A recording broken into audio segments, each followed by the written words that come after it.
যারা আজকে পিআর পদ্ধতির ইলেকশন না হলে নির্বাচন না করার একটি ঘোষণা দিচ্ছে, যারা বলছে পিআর চাই উচ্চ কক্ষে নিম্ন কক্ষে, তারা তাদের ভিন্ন উদ্দেশ্য নিয়ে এই কথা বলছে। যারা গতকালকে বলেছে, একটি রাজনৈতিক দলের একটি সংবাদ সম্মেলন লক্ষ্য করলাম, যদি পিআর পদ্ধতির ইলেকশন না হয় তারা নাকি বাংলাদেশে নির্বাচন করতে দেবে না। আমি আজকে আপনাদের সামনে ঘোষণা দিচ্ছি, আগামী 2026 ইংরেজি সনের ফেব্রুয়ারির প্রথমার্ধে রমজান শুরু হওয়ার সপ্তাহখানেক আগে বাংলাদেশের আগামী জাতীয় সংসদ নির্বাচন হবে ইনশাআল্লাহ। সেই নির্বাচন কেউ রুখতে পারবে না, সেই শক্তি কারো নাই, একমাত্র আল্লাহ রাব্বুল আলামিন ছাড়া।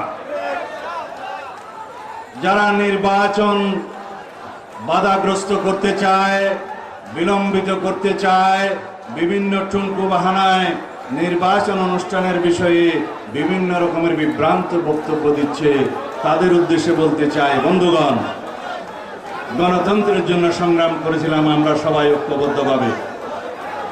এই গণতান্ত্রিক অধিকার, ভোটের অধিকার ফিরিয়ে আনার জন্য আমরা রক্ত দিয়েছি।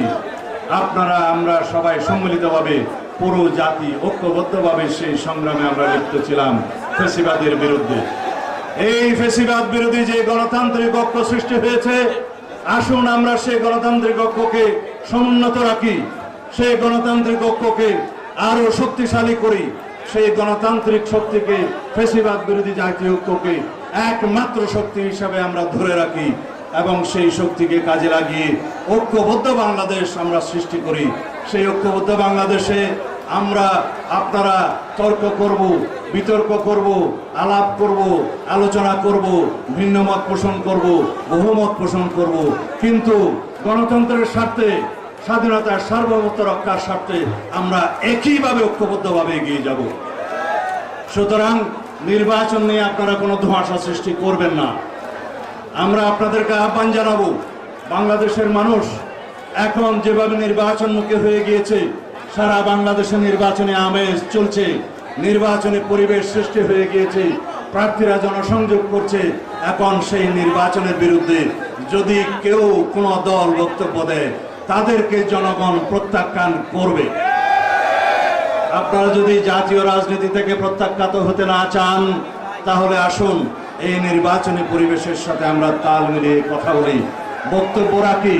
বাংলাদেশের জনগণ জানে এই দেশে সরাসরি ভোটে নির্বাচিত নির্দিষ্ট যে নির্বাচনী এলাকায় একজন এমপি নির্বাচিত হয়, সেই নির্বাচন বাংলাদেশের সংবিধানের 65 অনুচ্ছেদের 2 উপধারা অনুসারে নির্বাচিত হয়।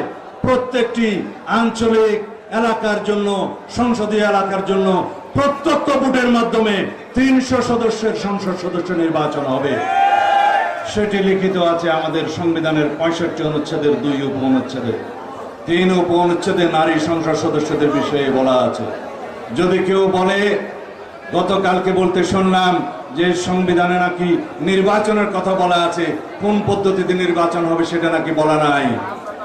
আমি অনুরোধ করব, বাংলাদেশের সংবিধানের নির্দিষ্ট সেই 65 অনুচ্ছেদের 2 এর দিকে আপনারা একটু পড়ে দেখুন, আপনারা বুঝতে পারবেন প্রত্যক্ষ ভোটে প্রত্যেকটি নির্বাচনী এলাকার জন্য একজন সংসদ সদস্য নির্বাচনের কথা বলা আছে।